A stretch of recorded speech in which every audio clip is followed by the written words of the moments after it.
मित्रों नमस्ते। हल्की हल्की गुलाबी ठंड शुरू हो गई है। मैंने तो अपने वस्त्र बदल लिए हैं और गर्म कपड़े निकाल लिए हैं। आशा करता हूँ कि आप लोगों ने भी निकाल लिए होंगे। ठंड का मौसम स्वास्थ्य के लिए काफ़ी अच्छा भी है और कुछ सावधानियाँ भी बरतनी पड़ती हैं जिससे कि ठंड न लग जाए।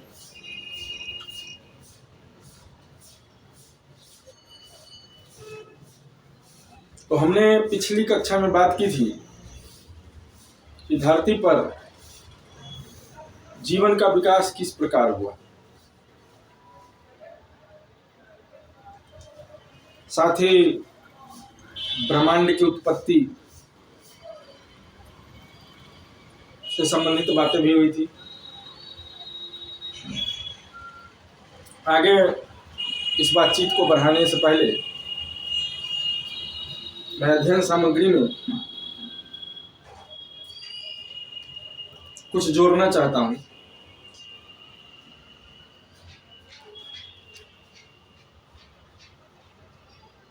जो भी बच्चे इस तरह की प्रतियोगिता परीक्षाओं में बैठने वाले हैं या बैठते आ रहे हैं,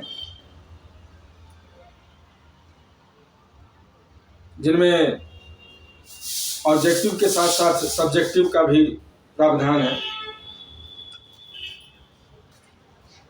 लघुत्तरीय और दीर्घोत्तरीय प्रश्नों के उत्तर भी देने पड़ते हैं, यानी कि मेंस की परीक्षा भी होती है उनमें, जो कि सब्जेक्टिव होते हैं।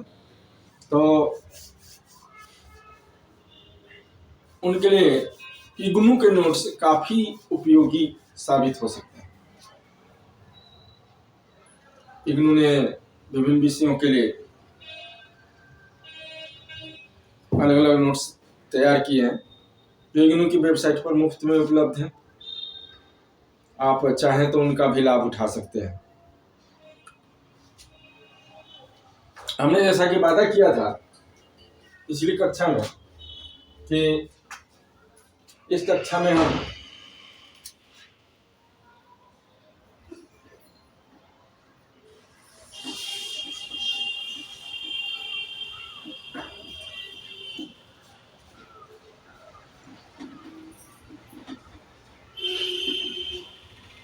पाषाण काल के बारे में बात करें। पाषाण काल यानी लिथिक एज। आज जिस तरह का सुविधापूर्ण जीवन हम जी रहे हैं,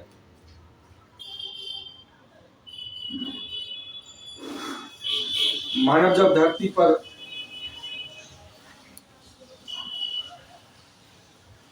आया या मानव विकास के क्रम में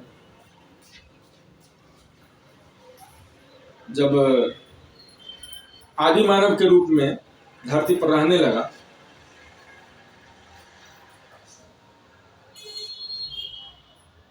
जब मानव खड़े होकर चलने लगा, दो पैरों पर चलने लगा, चार पैरों के बजाय, तो वहां से हम मान सकते हैं कि वो आधुनिक मानव का पूर्वज था। इससे पहले पता नहीं वो गोरिल्ला के रूप में था या चिंपांजी के रूप में था या ओरांगुटान के रूप में था। लेकिन जब से मानव खड़े होकर चलने लगा, जब से उसके जीवन में पेट से ज्यादा महत्व मस्तिष्क का हो गया, मस्तिष्क ऊपर आ गया उसके शरीर में। हम जानवरों को देखते होंगे कि जानवरों का पेट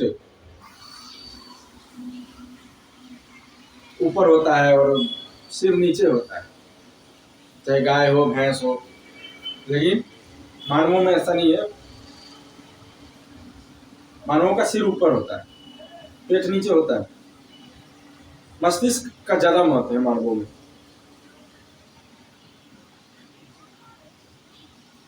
गेहूं का महत्व भी है, लेकिन गुलाब का भी महत्व है। गुलाब का ज्यादा महत्व होना चाहिए, क्योंकि मस्तिष्क से जुड़ी हुई बातें हैं, जुड़ी हुई चीज है।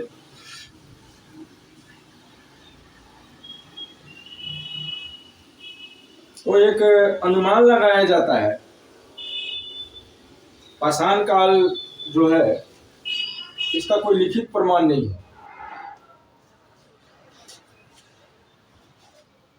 पुरातत्व पर हम निर्भर हैं पाषाण काल की जानकारी के लिए। बर्तनों पर निर्भर है, जो औजार पत्थरों से बने हुए इस्तेमाल होते थे उस काल में, उस पर निर्भर है। जो घर बनाते थे वो हड्डियों के या लकड़ियों के, उन पर निर्भर है।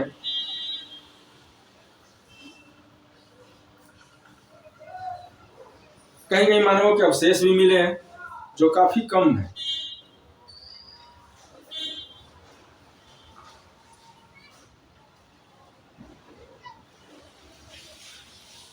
सबसे पुराना जो अवशेष है वो निएंडरथल जगह है जर्मनी में, वहां पे मिला था। लगभग पूरा का पूरा मानव मिला वहां पे।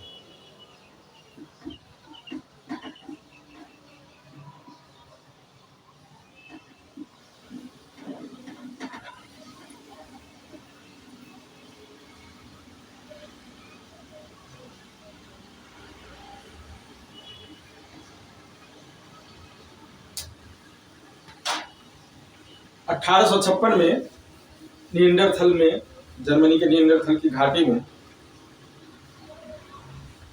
मानव कंकाल मिला।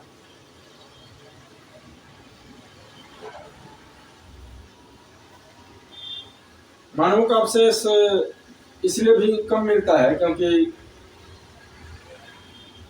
जिस इलाके में बरसात ज्यादा होती है वहाँ सड़न ज्यादा होती है और मानव अवशेष बहुत जल्दी सड़ जाते हैं, सड़ गल जाते हैं। निएंडरथल में जो मानव मिला वो लगभग 4.5 फीट से 5.5 फीट लंबा होता था। उसके बाल लाल थे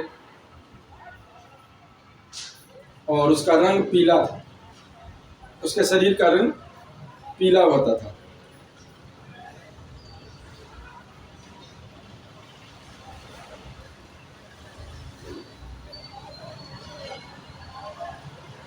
बाद के सालों में वह मानव प्रजाति विलुप्त हो गई।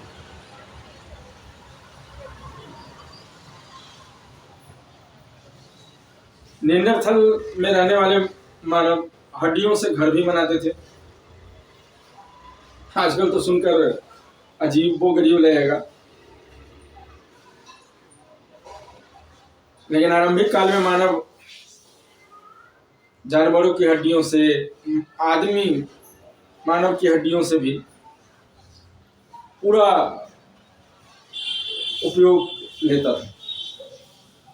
हारपून बनाता था हड्डियों से, सुई बनाता था।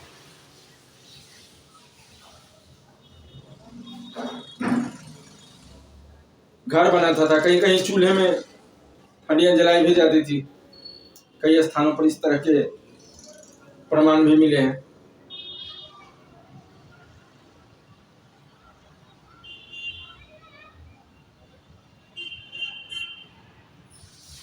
निएंडरथल के अलावा फ्रांस, जो विदेश में जो स्थान मिले हैं उनमें फ्रांस, इजराइल, जिब्राल्टर ऐसे जगह हैं जहां पे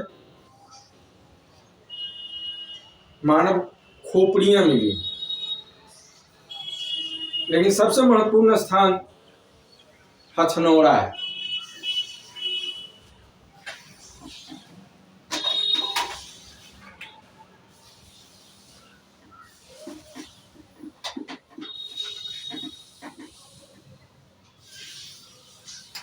हथनौरा मध्य प्रदेश के सीहोर जिले में है।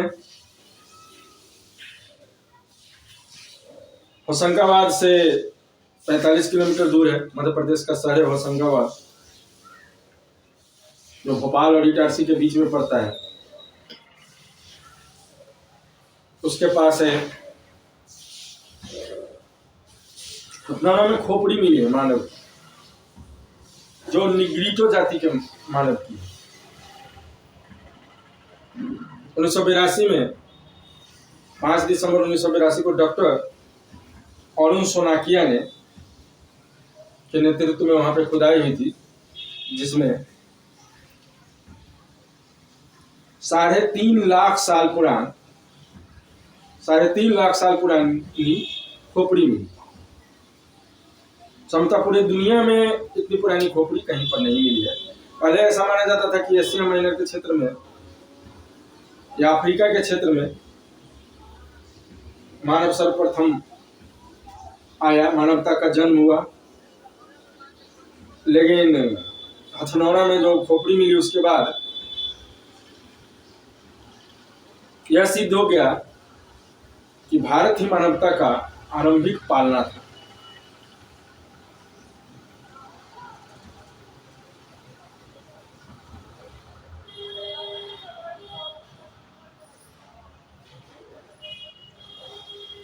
हथनौरा में जो खोपड़ी मिली उसे नर्मदा मानव का नाम दिया गया है।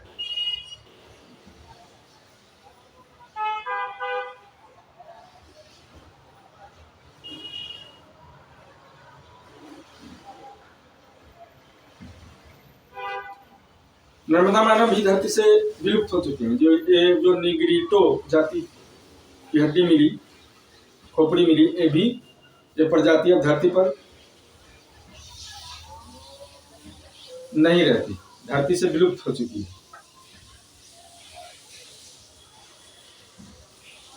हथनौरा में दरियाई घोड़े की हड्डियां भी मिली हैं और विलुप्त हो चुके हाथी की प्रजाति के दांत भी मिले।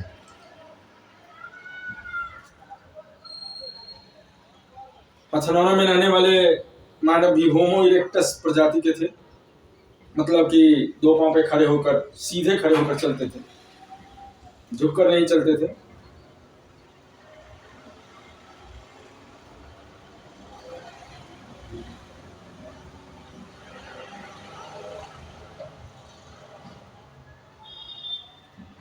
अगर हम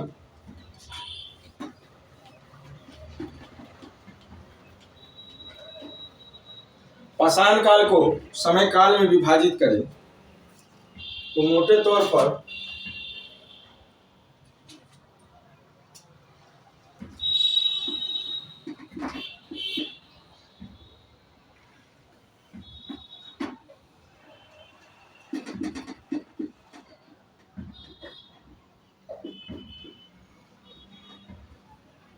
पूरा पाषाण काल 40,000 ईस्वी पूर्व तक माना जा सकता है। मैंने आरंभिक काल का, पूरा पाषाण काल के आरंभ का साल नहीं लिखा है यहाँ पे, कब से उसे माना जाना चाहिए, क्योंकि उस समय के जो अवशेष मिलते हैं, प्रमाण जो मिलते हैं, जो अनुमान लगाया जाता है, वो पत्थर के औजारों को लेकर लगाया जाता है। औजार बेढब होते थे,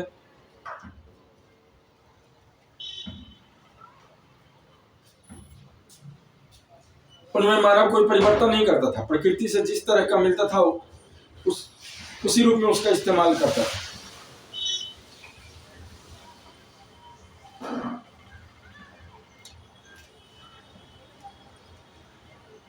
उन्हीं से वो जानवरों का शिकार करता था।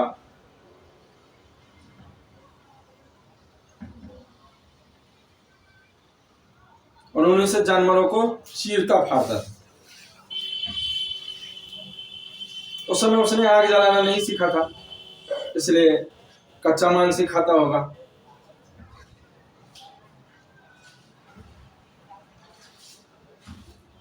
पत्थरों के आधार पर अनुमान लगाना काफी मुश्किल है। इस मामले में इतिहासविदों में काफी मत भिन्नता है। कुछ इतिहासविद 25 लाख साल पहले मानते हैं कि उस समय से पूरा पाषाण काल का आरंभ माना जाना चाहिए। कुछ 10 लाख, कुछ 14 लाख साल पहले। इसलिए मैंने आरंभ का वर्णन नहीं किया है, आरंभ का साल नहीं लिखा। और मैंने 40,000 ईस्वी पूर्व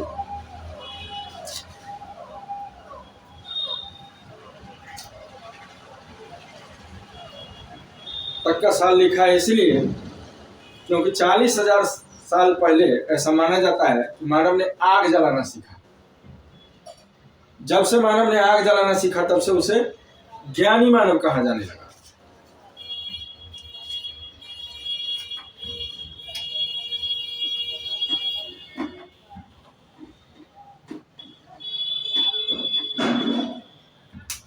आग का आविष्कार मानव जीवन में काफी क्रांतिकारी साबित हुआ, काफी परिवर्तनकारी साबित हुआ, क्योंकि अग्नि के आविष्कार के बाद मानव पका हुआ भोजन खाने लगा, ठंड से बचाव के लिए आग का इस्तेमाल भी करने लगा।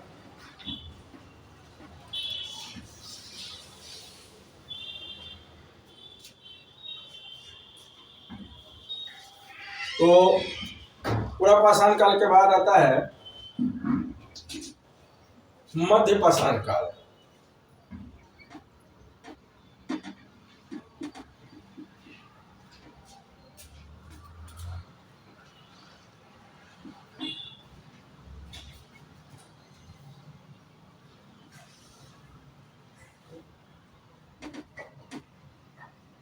जो 40,000 ईस्वी पूर्व से शुरू होकर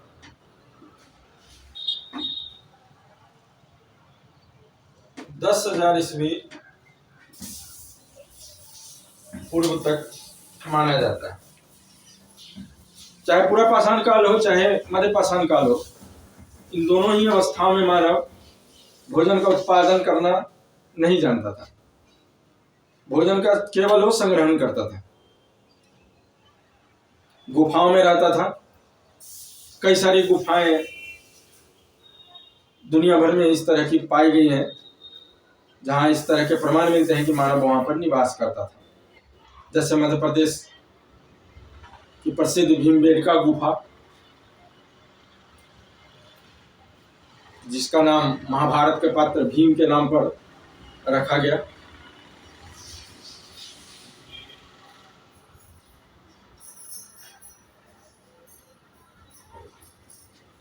भीमबेटका गुफा भोपाल से 40-45 किलोमीटर दूर है और रायसेन जिले में।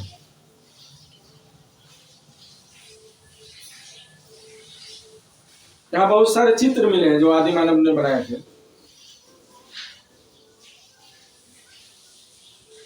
जिनमें मुख्यतः शिकार करते हुए शिकारी मानव को दर्शाया गया है।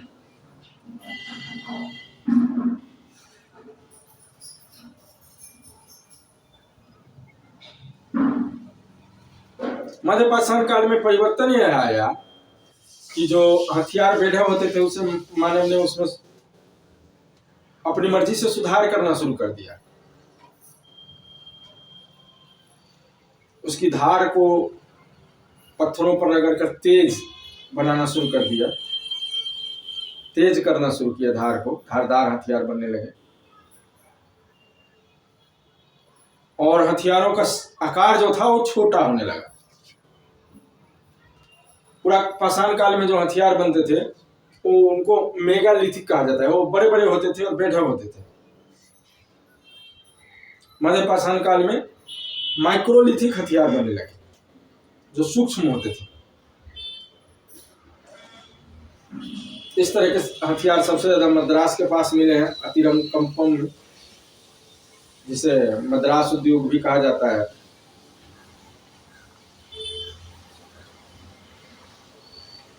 इसके अलावा आंध्र प्रदेश के कुरनूल में, उड़ीसा के कुलियाना में, राजस्थान के डिडवाना में, मध्य प्रदेश के भीमबेटका में, पाकिस्तान के सोहन नदी जो पोटवार पठार के बेसिन में है, वहाँ पे मिले हैं। और इलाहाबाद के पास बेलन घाटी में, इलाहाबाद जिसे अब प्रयागराज कहा जाने लगा है, नाम उसका बदल दिया गया है, सिंध के रोहड़ी पठार में जो पाकिस्तान में है,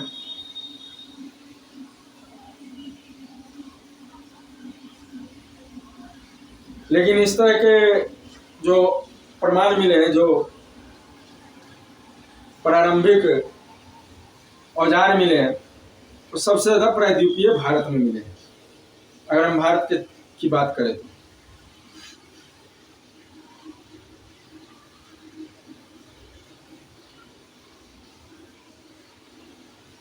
तो उत्तर भारत में इस तरह के प्रमाण कम मिले हैं। गंगा घाटी या पूर्वोत्तर भारत में इस तरह के प्रमाण कम मिलते हैं। ज्यादातर प्रायद्वीपीय भारत जो है, जो मध्य प्रदेश और मध्य प्रदेश से दक्षिण का इलाका है, वहां पे मिले हैं।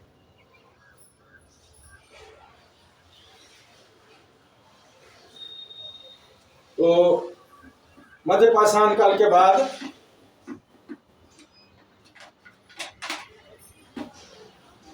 पाषाण काल का अंतिम चरण आया, नव पाषाण काल।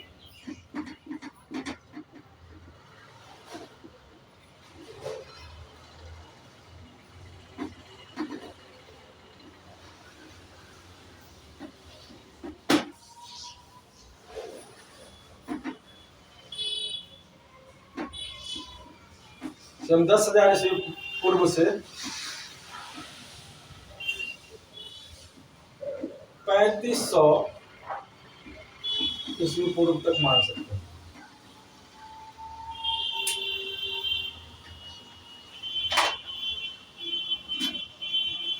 मध्य पाषाण काल में ही मानव ने पशुपालन शुरू कर दिया था, पशुओं को पालना शुरू कर दिया था। सबसे पहले कुत्ते का पालन किया, कुत्ता पालना शुरू किया, फिर भेड़ बकरी पालना शुरू किया। अब शिकार करने कौन जंगल में भटके, घर में ही पाल लो, जब जी चाहे तब मार कर खा लो, दूध भी पी लो।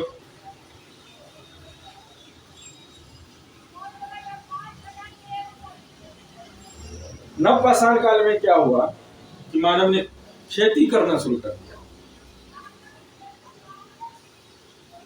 उसे इस बात का पता चला कि बीज से पौधे उत्पन्न होते हैं और एक निश्चित समय में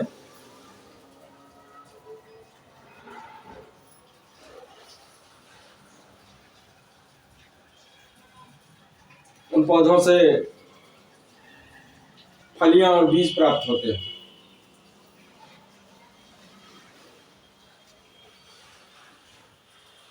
इस तरह पहले भी मानव ऐसा नहीं था कि पूरी तरह से पूरा पाषाण काल और मध्य पाषाण काल में मांसाहार पर ही निर्भर था, मांसाहारी ही था, कंदमूल खाता था। लेकिन नव पाषाण काल में पहली बार मानव ने खेती करना शुरू किया, और जाहिर है कि जब खेती करना शुरू किया तो मानव की अस्थायी बस्तियां बसने लगी, बनने लगी। पहले मानव खाना बदोश की जिंदगी जीता था, कभी यहाँ कभी वहां। लेकिन जब कृषि का आविष्कार हुआ, जिसे नव पाषाण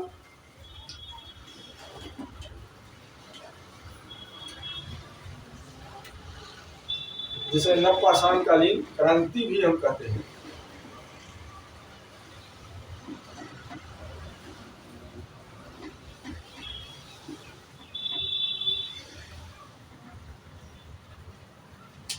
तो मानवों के रहन सहन का तरीका पूरी तरह से बदल गया।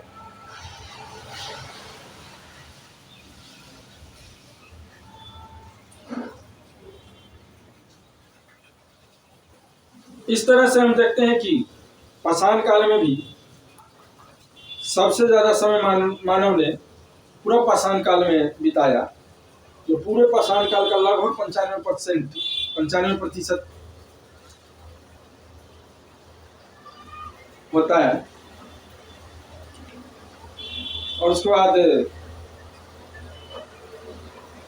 मध्य पाषाण काल आया और सबसे कम समय नव पाषाण काल में बिताया। नव पाषाण काल के अंत में मानव ने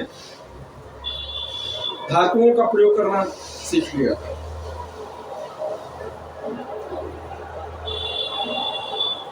सबसे प्राचीन धातु जिसका मानव ने प्रयोग करना शुरू किया, आरंभ किया, वो कांसा था।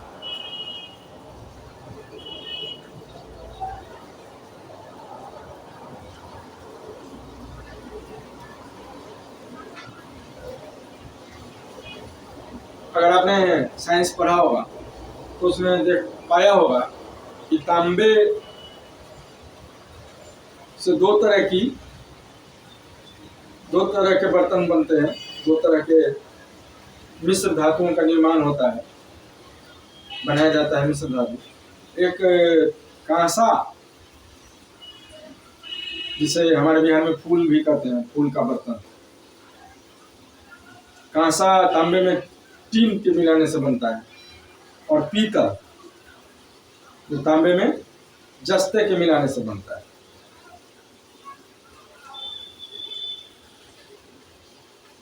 सबसे प्रथम मानव ने जिस धातु का प्रयोग करना शुरू किया वो कांसा था। और नव पाषाण काल का जो बाद का समय था उसमें उसने बड़े पैमाने पर कांसा का प्रयोग करना शुरू कर दिया था। पत्थरों का भी प्रयोग करता था और कांसा का भी करना शुरू कर दिया। पत्थरों का प्रयोग तो हम आजकल भी करते हैं। बहुत से घरों में गांव देहात में आज भी चक्की का प्रयोग होता है अनाज पीसने के लिए, और मसाला पीसने के लिए लोहे का प्रयोग होता है, लोहा और सिलवट का। तो ऐसा नहीं है कि सिर्फ पूरा पाषाण काल या मध्य पाषाण काल या नव पाषाण काल में ही मानव पत्थरों का प्रयोग करता था। मानव आज भी पत्थरों का प्रयोग करता है।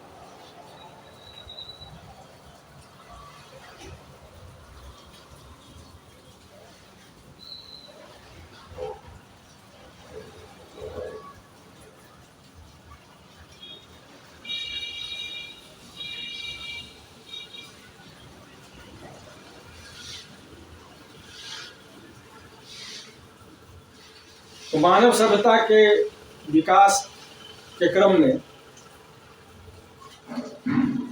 पाषाण काल का काफी महत्वपूर्ण स्थान है, अपना अलग महत्व है।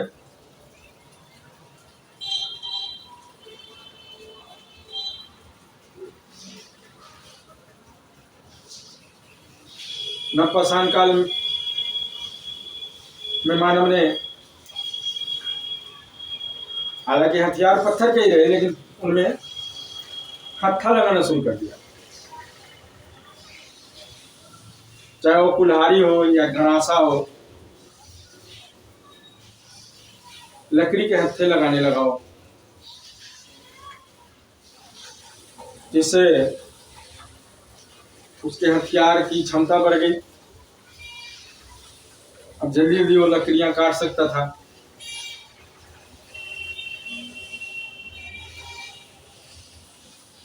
जानवरों के शिकार में आसानी होने लगी और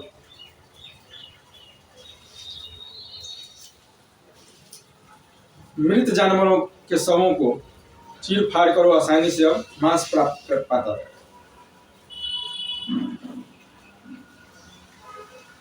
तो इस काल खंड में के अध्ययन के लिए हम मुख्य रूप से औजारों पर निर्भर है, पत्थर के औजारों पर।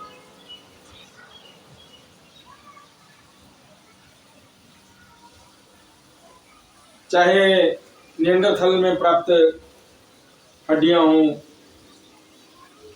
या फ्रांस या इजराइल या जिब्राल्टर में प्राप्त खोपड़ियां, या भारत में हथनौरा में प्राप्त खोपड़ी। हालांकि दोनों अलग अलग प्रजाति की खोपड़ियां हैं। यूरोप और पश्चिमी एशिया में जो खोपड़ियाँ मिली वो मुख्य रूप से ऑस्ट्रेलोपिथेकस प्रजाति की थी। और भारत में जो मिल रहा है, जो अवशेष मिले हैं, जो खोपड़ी मिली है, वो निग्रिटो प्रजाति के मानव की है। हालांकि दोनों ही प्रजाति धरती से लुप्त हो चुकी है। अब कैसे लुप्त हुई, इसके बारे में भी कई तरह की बातें हैं, कई तरह की थ्योरियाँ हैं, कई तरह के सिद्धांत हैं। कुछ निश्चित रूप से कहा नहीं जा सकता, लेकिन ऐसा अनुमान लगाया जाता है कि मौसम में परिवर्तन के कारण वो विलुप्त हो गए। और मैंने पिछली कक्षा में भी कहा था कि सर्वाइवल ऑफ फिटेस्ट का सिद्धांत काम करता है इस क्रम में, इस संदर्भ में। तो जो सबसे फिटेस्ट था वो होमोसेपियंस था, जिसकी संतान है हम। होमोसेपियंस रह गए और जो प्रकृति में होने वाले परिवर्तनों को झेल नहीं पाए वो विलुप्त हो गए। ऐसा माना जाता है कि लगभग 70-75 हजार साल पहले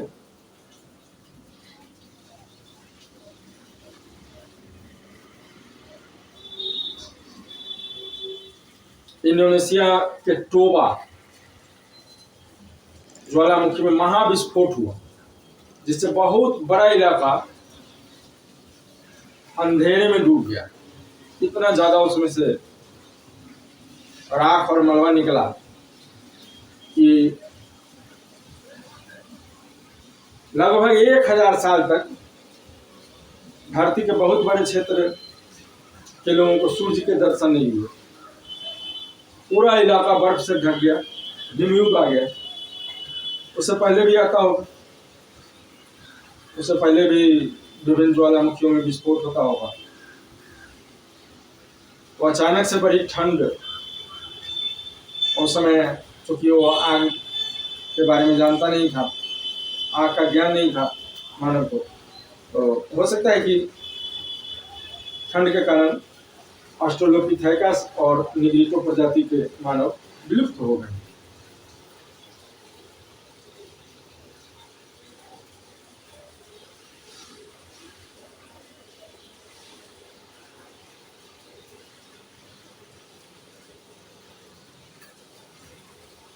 हमें अपने पूर्वजों पर गर्व होना चाहिए।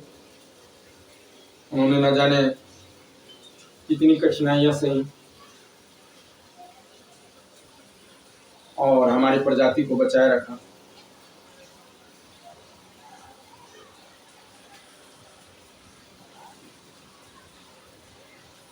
अगली कक्षा में हम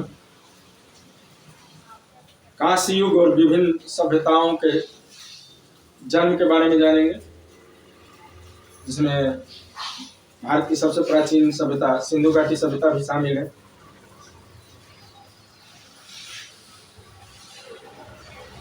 यहाँ हम आप लोगों से एक बार फिर से निवेदन करेंगे कि जिन छात्रों ने अभी तक हमारे चैनल को सब्सक्राइब नहीं किया है, वो अविलंब इसे सब्सक्राइब कर लें, क्योंकि इससे हमारा भी उत्साहवर्धन होगा और उनको भी समय समय पर डाले जाने वाले वीडियो की जानकारी मिलती रहेगी।